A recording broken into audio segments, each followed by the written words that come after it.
Hello friends, welcome to my channel make law easy. Friends, आज हम criminal law का FIR topic जो है उसको डिस्कस करने वाले हैं। वीडियो स्टार्ट करने से पहले मैं आप सब लोगों से रिक्वेस्ट करना चाहूँगी कि अगर आपको मेरे वीडियोस पसंद आते हैं और आपको इनसे हेल्प मिलती है तो प्लीज़ इन्हें लाइक, सब्सक्राइब और शेयर ज़रूर करें।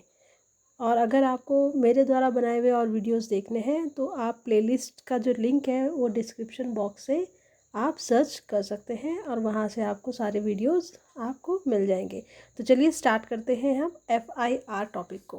तो सबसे पहले जो एफआईआर होता है ना, इसका मतलब क्या होता है? इसका अगर हम फुल फॉर्म देखें तो इसकी फुल फॉर्म होती है आपकी फर्स्ट इन्फॉर्मेशन रिपोर्ट। ओके। और ये जो आपका एफआईआर है ये वो फर्स्ट इन्फॉर्मेशन रिपोर्ट होती है, ठीक है ना। या हम कह सकते हैं कि जो फर्स्ट इन्फॉर्मेशन रिपोर्ट का मतलब क्या है कि वो इन्फॉर्मेशन जो कि कोई पुलिस ऑफिसर जो कि ड्यूटी पे है उस टाइम, ठीक है ना, पुलिस ऑफिसर जो भी आपका पुलिस थाना पड़ेगा ना, ठीक है, उसका जो पुलिस स्टेशन पड़ेगा उसके उसमें जो भी आपका इंचार्ज पुलिस ऑफिसर होगा जो वो इन्फॉर्मेशन रिकॉर्ड करता है, ठीक है ना। और ये इन्फॉर्मेशन रिकॉर्ड किसके द्वारा कराई जाती है? एग्रीव्ड पर्सन के साथ, एग्रीव्ड पर्सन या फिर कोई और पर्सन। मतलब एग्रीव्ड पर्सन जिसको कोई नुकसान हुआ है, जिसकी कोई हानि हुई है या जिसके साथ में कुछ बुरा हुआ है, जो आपका ये इन्फॉर्मेशन रिकॉर्ड कराना चाहता है, वो एग्रीव्ड पर्सन भी हो सकता है। और उसके मतलब बिहाफ पे कोई दूसरा पर्सन भी जो है वो आपका एफआईआर जो है वो रजिस्टर करा सकता है, या आप कह सकते हैं रिकॉर्ड करा सकता है किसी भी आपके पुलिस स्टेशन में। आप किसी भी पुलिस स्टेशन में नहीं कहूँगी, बट जनरली क्या होता है कि जहाँ पर क्राइम हुआ है या जहाँ पर कोई ऑफेंस हुआ है वो क्षेत्र जिस पुलिस स्टेशन के ज्यूरिडिक्शन में आएगा ना, उसके बोलते नहीं, उसके एरिया में आएगा, उसके बोलते नहीं है एरिया ऑफ इन्वेस्टिगेशन या एरिया ऑफ ज्यूरिडिक्शन में आएगा, वो आप वहीं पर कंप्लेंट लिखा सकते हैं। वैसे तो आप ज़ीरो एफआईआर का कॉन्सेप्ट भी है कि ज़ीरो एफआईआर में क्या होता है कि आप एफआईआर जो है ज़रूरी नहीं है कि आपको अपने जो जहाँ पर क्राइम हुआ है, ठीक है ना, उसी एरिया में जाके आपको मतलब उसी के पुलिस उसके उस एरिया का जो पुलिस थाना है वहीं जाके लिखाना पड़े। आप कहीं पर भी आप एफआईआर लिखाएंगे, वो एफआईआर जो है वो जो रिलेटिव मतलब जो भी आपका रिलेटेड पुलिस स्टेशन होगा ना वहाँ पर फॉरवर्ड कर दी जाएगी, ठीक है। तो ये मैंने आपको बता दिया। नेक्स्ट इसका चलते हैं। या हम क्या कह सकते हैं, कि आपका जो रिपोर्ट है, रिपोर्ट जो कि मतलब फर्स्ट इंस्टेंस पे आपका रिकॉर्ड की जाती है पुलिस के द्वारा, ठीक है ना। और ये जो आपका रिपोर्ट लिखाई जाती है वो किसी कॉग्निजेबल केस से रिलेटेड होती है। फाइन, वो आपका फर्स्ट इन्फॉर्मेशन रिपोर्ट होती है। और ये जो फर्स्ट इन्फॉर्मेशन रिपोर्ट है वो किस टाइप के क्राइम की इन्फॉर्मेशन देता है? किसी कॉग्निजेबल क्राइम की। देखिए मैं आपको यहाँ बता देती हूँ कि कॉग्निजेबल और नॉन कॉग्निजेबल ऑफेंस क्या होते हैं। कॉग्निजेबल केस जो होते हैं ना वो थोड़ा सीरियस नेचर के होते हैं, और नॉन कॉग्निजेबल जो है वो आपके कैसे होते हैं, जैसे मैं आपको थोड़ा सा लिख देती हूँ आपके लिए। जो कॉग्निजेबल होते हैं ना वो कैसे होते हैं? सीरियस नेचर के होते हैं। कैसे होते हैं? सीरियस नेचर के होते हैं, सीरियस क्राइम हो सकते हैं, ठीक है ना। जबकि जो नॉन कॉग्निजेबल होते हैं ना वो आपके सीरियस नेचर के नहीं होते। तो क्योंकि आपका जो कॉग्निजेबल ऑफेंस है, क्योंकि जो आपका कॉग्निजेबल ऑफेंस है ना वो आपका क्योंकि सीरियस नेचर का है, ठीक है, तो इसलिए ये आपका नॉन बेलेबल होता है। कैसे होता है? नॉन बेलेबल हम कह सकते हैं इसे, ठीक है ना। फाइन, नॉन बेलेबल कह सकते हैं। और साथ ही साथ में आपका हम ये भी कह सकते हैं कि जो कॉग्निजेबल ऑफेंस, क्योंकि ये सीरियस नेचर का होता है, नॉन बेलेबल है, तो इसमें आपका क्या होगा कि जो इन्वेस्टिगेटिंग ऑफिसर है ना, पुलिस ऑफिसर है, वो बिना वारंट के अरेस्ट कर सकता है। तो अगर हम इसको दूसरे शब्दों में पढ़े तो कॉग्निजेबल ऑफेंस जो है वो थोड़े सीरियस नेचर के होते हैं। इसमें आपका जो पुलिस ऑफिसर्स होते हैं वो बिना वारंट के अरेस्ट कर सकते हैं। जबकि जो नॉन कॉग्निजेबल ऑफेंस होते हैं ना वो सीरियस नेचर के नहीं होते, बेलेबल भी होते हैं वो, ठीक है ना। फाइन, और उसमें बिना वारंट के अरेस्ट नहीं किया जा सकता। तो अगर आपसे पूछा जाएगा तो कि किस केसेस में आपका जो ये है कोई भी पर्सन है जिसने ऑफेंस किया है, कोई किस केस में उसे बिना वारंट के अरेस्ट किया जा सकता है, तो हम कहेंगे कि अगर उसने कॉग्निजेबल ऑफेंस कमिट किया है तो फिर उसे बिना वारंट के अरेस्ट किया जा सकता है। अब on the basis of first information report the police commences it's investigation. तो फर्स्ट इंफॉर्मेशन रिपोर्ट के बेसिस पे जो पुलिस है वो इन्वेस्टिगेशन जो है वो स्टार्ट करती है। जब आप एफआईआर लिखाएंगे कहीं से, एक कह सकते हैं कि स्टार्टिंग पॉइंट हो सकता है किसी भी इन्वेस्टिगेशन का। It is not necessary that the information must set out every detail of the case. ये बहुत ज़रूरी नहीं है कि इंफॉर्मेशन जो भी प्रोवाइड की जा रही है एफआईआर में, ठीक है ना, वो उसमें पूरी डिटेल हो। It need not state the name of the accused also. उसमें ये भी ज़रूरी नहीं है कि उसमें एक्यूज का नाम हो, ठीक है ना। एक्यूज हो सकता है आपको एक्यूज के बारे में पता ही नहीं है, और ये भी नहीं है कि आपको एक्यूज का नाम लिखना है, पर अगर आपको पता है, ठीक है ना, तो आप उसमें मेंशन कर सकते हैं। What is necessary is that it must disclose information regarding the commission of a cognizable offence. तो इसमें इम्पॉर्टेंट क्या है, इसमें इम्पॉर्टेंट है कि ये जो भी इंफॉर्मेशन है, जो भी इंफॉर्मेशन है, ये आपका किसी कॉग्निजेबल ऑफेंस के कमिटमेंट से, ठीक है ना, रिलेटेड होना चाहिए, ठीक है ना, कमीशन से रिलेटेड होना चाहिए कि कोई कॉग्निजेबल ऑफेंस हुआ है। Okay, next is the term first information report has not been defined in the code of criminal procedure. Okay, rather than the term has not been used except in section 207, which requires the magistrate to furnish to the accused a copy of first information report recorded under section 154 clause 1 of the code. तो basically क्या है कि जो term first information report FIR जो term है, इसका आपका जो कोड ऑफ क्रिमिनल प्रोसीजर है ना, सीआरपीसी जो है, उसमें कहीं भी इसका मेंशन, इसको डिफाइन नहीं किया गया, मेंशन तो नहीं बोलूँगी बट डिफाइन नहीं किया गया है, ठीक है ना। तो ये जो टर्म है, ये आपका ये जो क्रिमिनल प्रोसीजर कोड है, इसमें कहीं भी यूज़ नहीं हुई है एक्सेप्ट इन सेक्शन 207। मतलब फर्स्ट इंफॉर्मेशन रिपोर्ट जो टर्म यूज़ हुई है वो आपका कहाँ यूज़ हुई है, क्रिमिनल प्रोसीजर कोड के सेक्शन 207 में, जो क्या कहता है कि जो कि मजिस्ट्रेट को, मतलब ये कहता है कि भाई मजिस्ट्रेट जो है वो आपका फर्निश करे एक्यूज, ठीक है, किसको, एक्यूज को, जो एक्यूज पर्सन है, मतलब जिसके अगेंस्ट चार्ज लगाया गया है, उसको फर्स्ट इंफॉर्मेशन रिपोर्ट की कॉपी प्रोवाइड करे। ओके, कॉपी को या प्रोवाइड करे या प्रोवाइड करने के ऑर्डर दे, जो कि आपकी ये फर्स्ट इंफॉर्मेशन रिकॉर्ड किसके अंडर रिकॉर्ड की गई है, सेक्शन 151 क्लॉज 1 ऑफ सीआरपीसी, ठीक है ना, सीआरपीसी मतलब क्रिमिनल प्रोसीजर कोड। तो अब हम आगे बात करते हैं। मैं देखिए ये भी बेसिक इंट्रोडक्शन पढ़ रही हूँ मैं कि किस में आप इसमें किस तरीके से ले सकते हैं। Section 154 of the code of criminal procedure 1973 defines as to what amounts to first information. तो सेक्शन 154 जो है ना, वो डिफाइन, मतलब एक तरीके से फर्स्ट इंफॉर्मेशन जो है रिपोर्ट जो है उसको आपका एफआईआर को डिफाइन नहीं करता है, बट आपका जो ये 154 का क्लॉज 1 है ना, ये सिर्फ बताता है कि क्या चीज़ें जो हैं वो फर्स्ट इंफॉर्मेशन कहलाएंगी। एक आपका केस लॉ था आपका State of Rajasthan versus Shiv Singh का, State of Rajasthan versus Shiv Singh का। इसमें क्या था आपका कि the Rajasthan High Court defined a first information report, ठीक है ना। इस केस में आपका जो राजस्थान हाई कोर्ट थी उसने फर्स्ट इंफॉर्मेशन रिपोर्ट को डिफाइन किया। और कैसे डिफाइन किया गया, क्या, the statement of the maker of the report at a police station. मतलब जो कि रिपोर्ट कर रहा है, जो मेकर ऑफ रिपोर्ट कौन हो गया, जिसने रिपोर्ट लॉन्च की है, ठीक है ना, उसके द्वारा दी गई इंफॉर्मेशन या उसके द्वारा दी गई statement before a police officer, ठीक है ना, और किसके सामने दी है उसने ये स्टेटमेंट, किसी पुलिस ऑफिसर के सामने, recorded in manner provided by the provision of the code.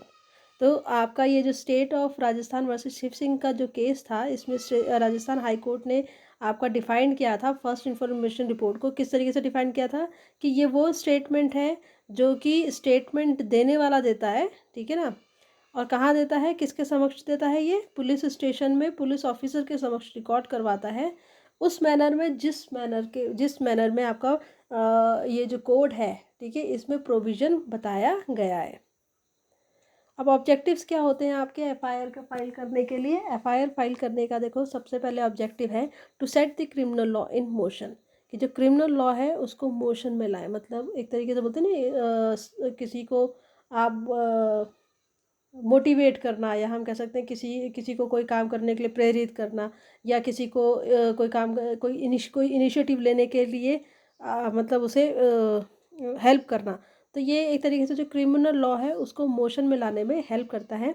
And also to enable the police officer to start the investigation of the crime committed. और साथ ही साथ में क्रिमिनल लॉ को मोशन में लाता है, जिसकी वजह से क्या होता है कि जो पुलिस ऑफिसर्स हैं, ठीक है, उनको जो भी आपका क्राइम कमिट हुआ है उससे रिलेटेड इन्वेस्टिगेशन करने के लिए मतलब करने में हेल्प मिलती है। फिर वो आपका स्टार्ट करेंगे investigations and collect all the possible pieces of evidence as soon as possible.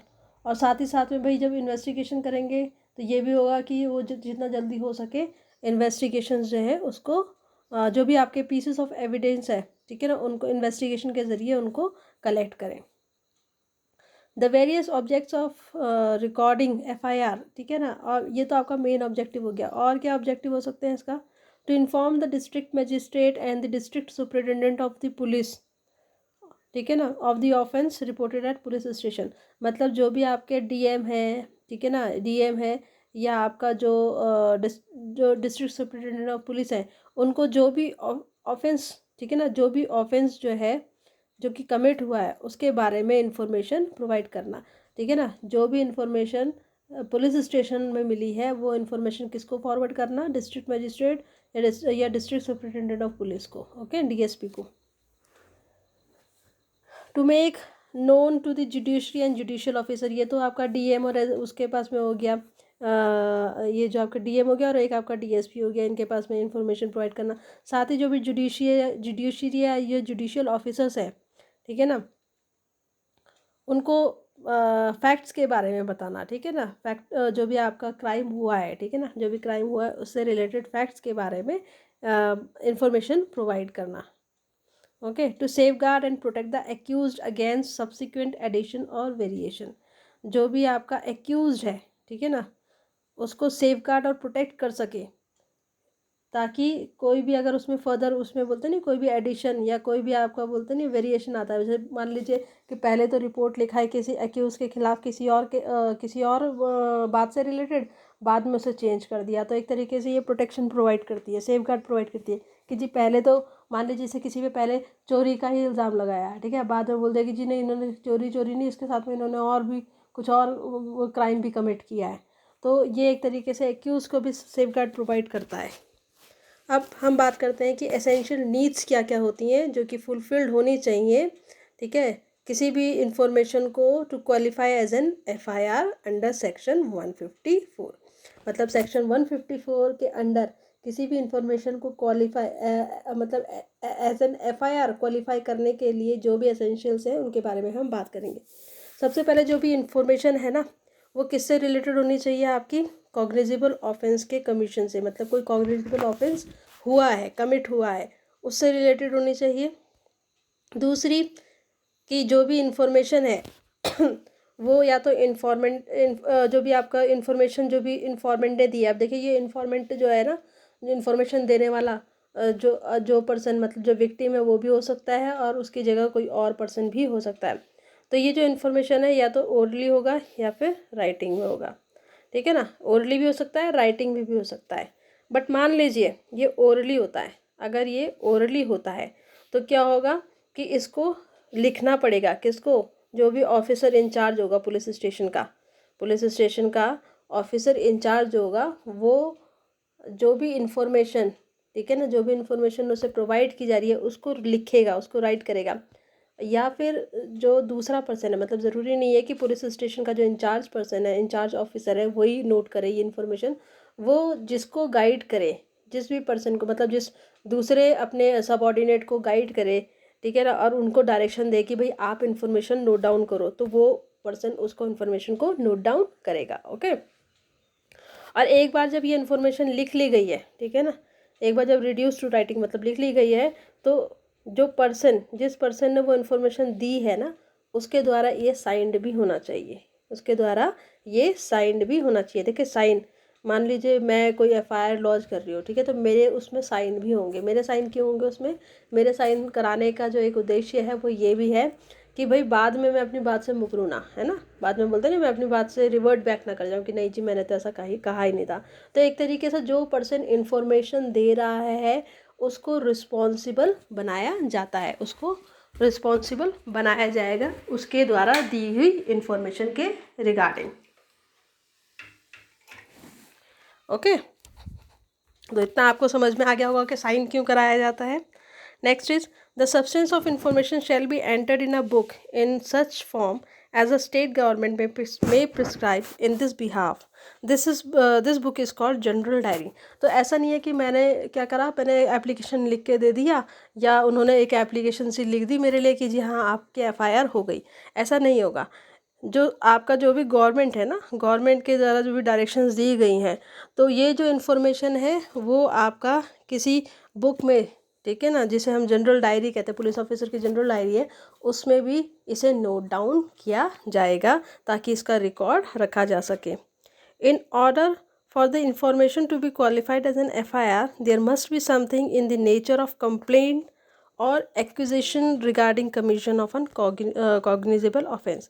मतलब जो भी इंफॉर्मेशन जिसको हम FIR मतलब हम मान लें कि ये FIR है, उसमें किसी कॉग्निजेबल ऑफेंस का कमिट होने के रिगार्डिंग कोई कंप्लेंट होनी चाहिए या किसी को एक्यूज करते हुए वो आपका इंफॉर्मेशन होनी चाहिए। अब हम बात करते हैं who can file an FIR, कौन FIR फाइल कर सकता है। देखिए FIR जो है ना can be filed by any person, कोई भी से फाइल कर सकता है। ये नेसेसरी नहीं है, this is not sorry 1 minute, हाँ, ये नेसेसरी नहीं है कि जो भी आपका FIR फाइल की जा रही है वो विक्टिम ही फाइल करे, ठीक है ना, या जो जिसको इंजरी हुई है वही फाइल करे या कोई आई विटनेस ही फाइल करे, उसको कोई भी फाइल कर सकता है। It may be merely hearsay and need not necessarily be given by the person who has first hand knowledge of the fact। और ये भी ज़रूरी नहीं है कि ये जो FIR लॉन्च की जा रही है वो इस पर ऐसे पर्सन के ज़रिए की जा रही हो कि जो विक्टिम है, इंजर्ड है, या फिर जो बोलते नहीं है आपका आई विटनेस है, ठीक है ना। ये आपका मेयरली हेयर से भी हो सकता है, मतलब एक तरीके से सुनी सुनाई बात भी हो सकती है कि भाई किसी के ज़रिए आपने सुना है, ठीक है ना, किसी के ज़रिए। मेयरली हेयर से का मतलब क्या, आपने सुना है कहीं और से, किसी दूसरे पर्सन से आपने सुनी है ये बात। ओके, तो वो भी आपका ज़रूरी नहीं है कि जो कंप्लेंट लॉन्च करा रहा है उसके पास में फ़र्स्ट हैंड नॉलेज ही हो फैक्ट्स की। अब बात करते हैं कि where to file an FIR। FIR कहाँ फाइल होनी चाहिए। देखिए मैंने आपको पहले बताया था कि FIR जो है ना, जो भी आपका जिसके ज्यूरिडिक्शन में वो एरिया आता है कि जहाँ पर वो ऑफेंस कमिट हुआ है, ठीक है ना, उस एरिया के पुलिस स्टेशन में वो जनरली कंप्लेंट फाइल होनी चाहिए। पर अब ये कॉन्सेप्ट नहीं है, अब कॉन्सेप्ट ये भी है कि ज़ीरो FIR का कॉन्सेप्ट है। क्या है, ज़ीरो FIR। तो ज़ीरो FIR में क्या होता है कि कंप्लेंट जो है वो कहीं भी लॉन्च की जा सकती है, किसी भी पुलिस स्टेशन में आप कहीं भी रह रहे हैं वहाँ लॉन्च हो सकती है, और उसके बाद में वो पुलिस स्टेशन की रिस्पॉन्सिबिलिटी बनती है कि वो उसको जो भी आपका रेलेवेंट पुलिस स्टेशन है जहाँ पर मतलब जो जिसके जुरिडिक्शन में वो केस आता है वहाँ पर वो ट्रांसफ़र कर देगी उसको। ओके ओके, तो टाइम ड्यूरेशन क्या होती है किसी भी FIR को फाइल करने के लिए। It should invariably filed promptly, expeditiously and without wasting time. तो जितना जल्दी हो सके, ठीक है ना, बिना टाइम को वेस्ट किए हुए ये आपकी FIR फाइल करनी चाहिए। पर ये आपका सारे केसेस में नहीं है। देखिए कोई ऐसे सीरियस क्राइम्स होते हैं जैसे कि आपका रेप का केस है ना, उसमें जनरली क्या होता है कि फैमिली मेम्बर्स जो होते हैं ना उनको सोचने का टाइम चाहिए होता है। जिसके साथ में रेप कमिट हुआ है या इस तरीके का कोई भी इंसिडेंट कमिट हुआ है उसको सोचने के लिए टाइम चाहिए होता है, ठीक है, तो उसमें थोड़ा सा डिले हो सकता है। तो वैसे तो आपका बोलेगा भाई जितनी जल्दी हो सके बिना टाइम वेस्ट किए, but there may be circumstances where some concession of time must be given in filing the FIR। तो कुछ ऐसे केसेस हो सकते हैं, बट ऐसे केसेस में ये ध्यान में रखने वाली बात है कि जो भी डिले का मतलब FIR लॉन्च करने के लिए जो भी डिले का रीज़न है वो रीज़नेबल रीज़न होना चाहिए, ठीक है ना, फाइन, रीज़नेबल रीज़न होना चाहिए जिसको भाई हाँ कोर्ट मान सके, हाँ कि भाई ये ज़रूरी था, या कह सकते हैं कि भाई जो भी विक्टिम है, ठीक है ना, उसको उस कंडीशन से उभरने के लिए थोड़ा टाइम चाहिए था, तो वहाँ पर ये आपका वैलिड माना जाएगा। रिपोर्ट्स और statements which do not amount to be an FIR, कौन सी ऐसी रिपोर्ट्स होती हैं या स्टेटमेंट्स होती हैं जो कि एफआईआर नहीं कहलाई जाएंगी? तो reports not recorded immediately but recorded after questioning of witnesses, मतलब ऐसे कोई भी रिपोर्ट जो कि विटनेसेस को क्वेश्चन करने के बाद में रिकॉर्ड की जाती है वो एफआईआर नहीं कहलाएगी। साथ ही साथ में अ रिपोर्ट और a statement recorded after commencement of investigation, एक तो हमने कह दिया कि जो आपका विटनेसेस हैं उनको क्वेश्चन करने के बाद कोई रिपोर्ट रिकॉर्ड की जाती है वो आपका एफआईआर नहीं होगा। ठीक है, इसी के साथ में इन्वेस्टिगेशन स्टार्ट हो गई है, ठीक है ना, इन्वेस्टिगेशन जो आपका 162 163 के अंडर जो है वो आपका रिकॉर्ड हो गई, उसके बाद अगर कोई रिपोर्ट या स्टेटमेंट रिकॉर्ड की जाती है वो भी आपका एफआईआर नहीं कहलाएगी। ठीक है ना, reports recorded after several days of development, बोलते हैं बहुत बहुत दिन हो गए बिना किसी रीजनेबल ग्राउंड के, ठीक है ना, वो रिपोर्ट्स रिकॉर्ड की गई हैं, रिपोर्ट रिकॉर्ड की जाती हैं तो वो भी आपका एफआईआर नहीं कहलाएगी। Okay, now information that is not about occurrence of cognizable offence, मतलब अगर कोई कॉग्निजेबल ऑफेंस जो भी इन्फॉर्मेशन दी है वो कॉग्निजेबल ऑफेंस से रिलेटेड नहीं है, ठीक है ना, सिर्फ एक क्रिप्टिव मैसेज है, ठीक है ना, तो ये आपका बोलते नहीं है जो कि एक इमीडिएट हेल्प की फॉर्म में क्रिप्टिक मैसेज है, बोलते नहीं हम किसी को बुलाने के लिए, जैसे मान लीजिए आपको हेल्प चाहिए, पुलिस हेल्प चाहिए, किसी तरीके की हेल्प चाहिए, उससे रिलेटेड एक आपका बोलते हैं एक मैसेज है, ठीक है, और कॉग्निजेबल ऑफेंस का कमीशन नहीं हुआ है तो वो भी आपका एफआईआर नहीं कहलाएगी। जैसे आपका बोलते हैं ना फ़ोन कॉल करके आप बोलते हैं भाई किसी इंसिडेंट के बारे में बताते हैं कि जी यहाँ पर होने वाला है या हुआ है, तो जनरली टेलीफोनिक कॉल्स जो होती हैं उनको एफआईआर नहीं माना जाता है। इसी तरीके से जो मजिस्ट्रेट के सामने जो कंप्लेंट की जाती है वो एफआईआर नहीं है। Information to beat the house, ठीक है ना, फाइन, ये भी आपका क्या है एफआईआर नहीं होगी। साथ ही साथ में इन्फॉर्मेशन टू मजिस्ट्रेट और पुलिस ऑफिसर ऑन फ़ोन पे जो इन्फॉर्मेशन मजिस्ट्रेट या पुलिस ऑफिसर को दी जाती है वो भी एफआईआर नहीं होगी। Information received at police station prior to the lodging of an FIR, मतलब एफआईआर लॉज करने से पहले जो इन्फॉर्मेशन पुलिस स्टेशन में रिसीव होती है वो भी एफआईआर नहीं कहलाएगी। इनडेफिनेट, वेग एंड अनऑथराइज इन्फॉर्मेशन जो है वो भी आपका एफआईआर नहीं कहलाएंगी। अब एविडेंशियरी वैल्यू ऑफ एफआईआर, देखिए ऑल्दो एफआईआर जो है एक इम्पॉर्टेंट डॉक्यूमेंट होता है जिसकी वजह से क्रिमिनल लॉ जो है वो मोशन में आता है, फाइन, बट ये आपका सब्सटेंसिव पीस ऑफ एविडेंस नहीं माना जाता है। इंपॉर्टेंट पीस ऑफ एविडेंस जरूर है but substantive piece of evidence नहीं माना जाता है।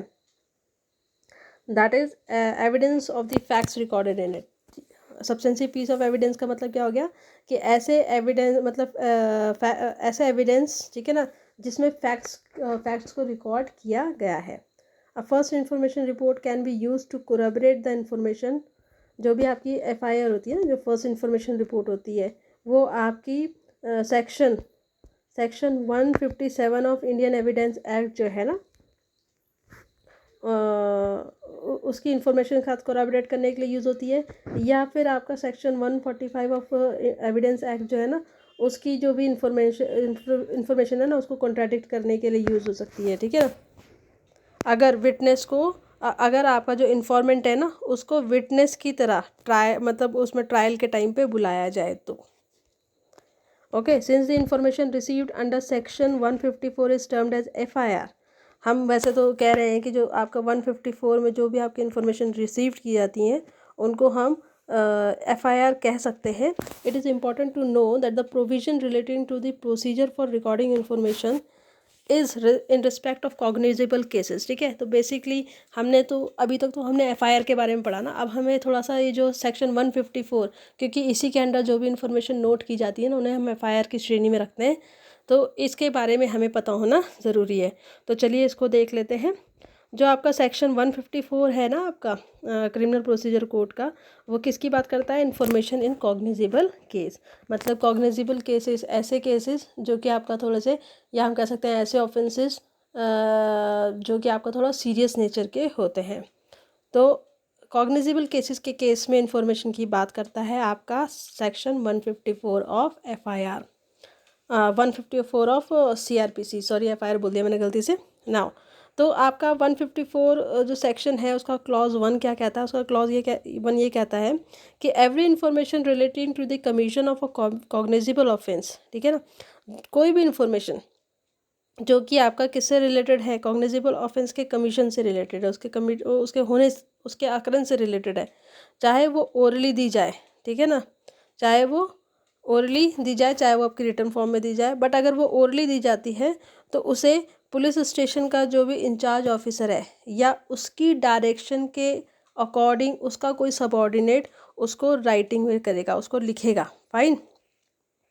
और लिखने के बाद वो उसको पढ़ के सुनाएगा इन्फॉर्मेंट को। हो सकता है वो भाई अनपढ़ हो, इन्फॉर्मेंट जो है, जो इन्फॉर्मेशन दे रहा है वो अनपढ़ हो, तो उसको पढ़ के सुनाएगा कि भाई ये इन्फॉर्मेशन इसमें मैंने लिखी है। And every such information weather given in writing और रिड्यूस टू राइटिंग, चाहे वो इन्फॉर्मेशन राइटिंग में दी गई है चाहे वो बाद में लिखी गई है, ठीक है ना, वो आपका साइन कराई जाएंगी, शैल बी साइन कराई जाएंगी उस पर्सन से जो पर्सन उनको उसको वो इन्फॉर्मेशन दे रहा है, ठीक है। And the substance thereof, ठीक है, shall be entered in a book to be kept by such officer. और ये ऐसा नहीं है कि उसने एक पन्ने में लिख के या एक पेज में लिख के उसको दे दिया, नहीं, उसको क्या करना है, जो पुलिस ऑफिसर है जिसने इन्फॉर्मेशन नोट डाउन करी है वो इन्फॉर्मेशन उसे आपका अपने रिकॉर्ड बुक में भी रखना है, जैसा कि आपका स्टेट गवर्नमेंट प्रिस्क्राइब करती है उस तरीके से। अब प्रोवाइडेड डेट क्या कहता है कि ये तो बात हो गई जनरल बात, ठीक है ना। अब कहता है provided that is the information is given by women, अगर मान लीजिए इन्फॉर्मेशन जो है वो वुमेन के द्वारा दी गई है, ठीक है ना, जिसके अगेंस्ट कोई ऑफेंस हुआ है और ये ऑफेंस जो है वो इन सेक्शंस के अंडर आता है, सेक्शन 326, 326A, 326B, 326 नहीं 354, 354A, 354B, 354C, D, E, ठीक है ना, CD, 354D तक भाई, ठीक है। फिर 376 से 376 हो गया, फिर 376A से E तक, ओके। और इसके अलावा सेक्शन 509 ऑफ IPC। तो उस केस में क्या करना चाहिए, उस केस में क्या किया जाएगा, ये कह रहा है कि अगर इन्फॉर्मेशन देने वाली कोई वुमेन है, ठीक है ना, जिसके अगेंस्ट वो ऑफेंस हुआ है और ये ऑफेंस जो है ना वो आपका इन सेक्शन से रिलेटेड है, ठीक है, तो वो आपका इस केस में आपका जो भी इंफॉर्मेशन रिकॉर्ड की जाएगी वो कौन रिकॉर्ड करेगा, वो वुमेन पुलिस ऑफिसर रिकॉर्ड करेगी, ठीक है ना। या वो मतलब कोई भी आपका वुमेन ऑफिसर होगी या वुमेन पुलिस ऑफिसर जो होगी ना वो उस इंफॉर्मेशन को रिकॉर्ड करेगी। अब मैं आपको थोड़ा सा बता देती हूँ कि जो सेक्शंस हैं वो किससे रिलेटेड है। जैसे आपका 326A और B जो है ना वो आपका एसिड अटैक की पनिशमेंट से रिलेटेड है। 354 जो है वो आपका मतलब असॉल्ट, ठीक है, या क्रिमिनल फोर्स से रिलेटेड है जो किसी वुमेन के अगेंस्ट किया जाता है टू आउटरेज हर मॉडेस्टी, मतलब बोलते हैं उसके आत्मसम्मान को छीनने के उसमें, फाइन। इसी तरीके से 354A जो है वो आपका सेक्सुअल हरासमेंट से रिलेटेड है, किससे रिलेटेड है, सेक्सुअल हरासमेंट से। ये देखिए ये सारे IPC के सेक्शन बता रहे हैं क्योंकि IPC जो है वो आपका पनिशमेंट्स बताता है किसी भी क्राइम की। 354B जो है वो आपका असॉल्ट या यूज़ ऑफ क्रिमिनल फोर्स से रिलेटेड है विद इंटेंट टू डिसरोब, बोलते नहीं है किसी के, बोलते हैं ना वस्त्र हरण से, मतलब कि किसी वुमेन के वस्त्र हरण से में जो भी आपका उसके वस्त्र हरण करने के लिए या फिर बोलते नहीं है उसके लिए जो भी क्रिमिनल फोर्स यूज़ करता है, जो भी असॉल्ट किया जाता है उसकी पनिशमेंट से रिलेटेड है। 354B हो गया। 354C जो है आपको वॉयरिज्म से रिलेटेड है। 354D आपका स्टॉकिंग से रिलेटेड है। 376 आपका रेप की पनिशमेंट से रिलेटेड है। 376A जो है ना वो आपका किससे रिलेटेड है, related to punishment causing death और resulting in persistent vegetative state of victim, मतलब जो बोलते हैं ना किसी विक्टिम की डेथ से रिलेटेड है, ठीक है, या फिर ऐसी स्टेट में हो कि जिससे वो बोलते नहीं उसकी बहुत ही जो गति है बहुत ज़्यादा ख़राब हो जाए। 376B जो है ना वो आपका किससे है, हस्बैंड के द्वारा सेक्सुअल इंटरकोर्स करने से रिलेटेड है। उसके लिए क्या पनिशमेंट है, अगर वाइफ जो है हस्बैंड से अलग रहती हो और उसकी इच्छा के विरुद्ध, ठीक है ना। 376C जो है वो sexual intercourse by a person in authority, बोलते नहीं है कोई अथॉरिटी में भाई, जो मान लीजिए कोई वुमेन कहीं काम कर रही है और उसका जो बोलते नहीं उसका जो सीनियर है, ठीक है, अथॉरिटी में जो पर्सन है वो उसके साथ में सेक्सुअल इंटरकोर्स करता है बिना उसकी मर्जी के, तो उससे रिलेटेड पनिशमेंट से रिलेटेड है। 376D जो है वो गैंग रेप से रिलेटेड है। 376E जो है वो आपका रिपीट ऑफेंडर्स के लिए पनिशमेंट से रिलेटेड है। 509 जो है वो आपका किससे रिलेटेड है कि जो वुमेन है उसकी मोडेस्टी को या उसको इंसल्ट कर मोडेस्टी को नुकसान पहुंचाने से या उसको इंसल्ट करने के लिए जो भी वर्ड्स जेस्चर या एक्ट किए जाते हैं उससे उसके लिए क्या क्या पनिशमेंट है वो 509 बात करता है।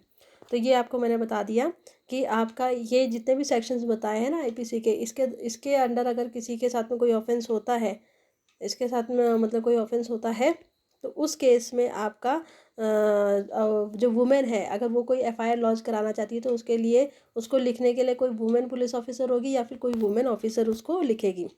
फर्दर इसमें और क्या प्रोवाइड किया गया है कि इन सारे जो आपके जो भी ये ऑफेंस है ना, इन सारे जो भी आपका इन आईपीसी की जो भी सेक्शंस मैंने भी बताए हैं ना, इनके उसमें अगर किसी वुमेन के साथ में आपका कोई ऑफेंस होता है, वो कोई रिपोर्ट लॉन्च कराना चाहती है, पर वो जो वुमेन है, ठीक है, जो वो वुमेन पर्सन है, ठीक है, वो आपका टेम्पररी या परमानेंटली मेंटली फिजिकली डिसेबल्ड है, तो उस केस में इंफॉर्मेशन जो है वो पुलिस ऑफिसर कहाँ रिकॉर्ड करेगा, उसके रेजिडेंस में रिकॉर्ड की जाएगी, या फिर जो जगह उस पर्सन को, ठीक है ना, उस विक्टिम को सूट करती है वहाँ पर आपका ये इन्फॉर्मेशन रिकॉर्ड की जाएगी। और इन्फॉर्मेशन रिकॉर्ड करने के लिए इंटरप्रेटर जो होता है उसकी प्रेजेंस होना, या फिर हम कहते हैं स्पेशल एजुकेटर जो होता है उसकी प्रेजेंस होना ज़रूरी है, ठीक है, उस पर्सन की चॉइस के हिसाब से। जो भी रिकॉर्ड, ये जो आपकी इन्फॉर्मेशन जो रिकॉर्ड की जा रही है ना, वो वीडियोग्राफ्ट भी की जाएगी। इस तरीके की इन्फॉर्मेशन जो कि किसी मेंटली या फिजिकली डिसेबल्ड पर्सन की, ठीक है ना, जिसके साथ में कोई क्राइम हुआ है इन सेक्शन से रिलेटेड, ठीक है ना, उसकी जो भी इंफॉर्मेशन रिकॉर्ड की जा रही है पुलिस ऑफिसर द्वारा वो आपका वीडियोग्राफ्ट की जाएगी। साथ ही साथ में आपका जो स्टेटमेंट रिकॉर्ड करने वाला जो पर्सन होगा ना, स्टेटमेंट रिकॉर्ड करने वाला जो भी पर्सन होगा, ठीक है ना, वो कौन होगा, वो आपका जुडिशियल मजिस्ट्रेट होना चाहिए, ठीक है ना। Police officer shall get the statement of the person recorded by judicial officer, ये चाहिए पुलिस ऑफिसर को कि वो जुडिशियल मजिस्ट्रेट के द्वारा उस स्टेटमेंट को रिकॉर्ड करे, ठीक है ना, under clause A and of subsection 5A of section 164 as soon as possible, जितना जल्दी हो सके। अब ये जो भी आपका इन्फॉर्मेशन रिकॉर्ड की गई है, a copy of the information, ये देखिए ये सबके लिए है, ये अभी तक हम जो बात कर रहे हैं ना, ये जो आपका है ना, copy of information as recorded under subsection 1 shall be given forthwith free of cost to the information, जो भी इन्फॉर्मेशन रिकॉर्ड की गई है उसकी एक कॉपी फ्री ऑफ कॉस्ट जो है इन्फॉर्मेंट को देनी जरूरी है। Any person aggrieved by a refusal on the part of an officer in charge of police station to record the information referred in subsection 1 may send the substance of such information in writing and by post to the superintendent of police concerned, ठीक है ना। अब देखिए ये कहते हैं कि मान लीजिए कि कोई भी पर्सन अग्रीव्ड पर्सन है, मतलब जो किस बात का शिकार हो रहा है कि जो पुलिस स्टेशन में जो भी ऑफिसर इंचार्ज है उसने रिफ्यूज़ किया है उसकी जो भी इंफॉर्मेशन जो एफआईआर वो लॉन्च करना चाहता है उसको लिखने से। तो इस केस में इस जो भी एग्रीव्ड पर्सन होगा ना, एग्रीव्ड पर्सन होगा, वो इस इंफॉर्मेशन को राइटिंग में, ठीक है, और पोस्ट के ज़रिए किसको भेज सकता है, सुपरिटेंडेंट ऑफ पुलिस कंसर्न, मतलब उस एरिया का जो भी सुपरिटेंडेंट ऑफ पुलिस होगा ना उसके पास में भेज सकता है। और अगर मान लीजिए ये सुपरिटेंडेंट ऑफ पुलिस जो है ये सेटिस्फाई होते हैं उस इन्फॉर्मेशन से जो कि किस किस बारे में बात कर रही है, किसी कॉग्निजेबल ऑफेंस के होने के बारे में, ऑकरेंस के बारे में बात कर रही है, तो वो सुपरिटेंडेंट ऑफ पुलिस जो है ना वो क्या कर सकता है, shall either investigate the case himself, या तो केस अपने आप ही इन्वेस्टिगेट करेगा, या फिर अपने जो सबऑर्डिनेट पुलिस ऑफिसर है ना उनको इन्वेस्टिगेशन करने के लिए डायरेक्शन प्रोवाइड करेगा। Fine, and such officer shall have all the powers of an officer in charge of the police station in relation to that offense। तो बेसिकली अगर सुपरिटेंडेंट ऑफ पुलिस जो है जिनको राइटिंग में ये इन्फॉर्मेशन मिली है कि भाई वो रिफ्यूज़ कर रहे हैं एफआईआर लॉन्च करने से, तो वो या अगर खुद इन्वेस्टिगेट करेगा तो ठीक है, अगर खुद इन्वेस्टिगेट नहीं करता अपने सबऑर्डिनेट को इन्वेस्टिगेशन करने के लिए कहते हैं, तो वो जो सबऑर्डिनेट ऑफिसर होगा ना उसकी भी वही पावर होंगी जो कि आपका किसी पुलिस स्टेशन के इंचार्ज ऑफिसर की होती है। ओके, तो ये हमारा टॉपिक यहाँ पर, ये जो हमारा 154 सेक्शन है ये हमारा कंप्लीट हो गया है।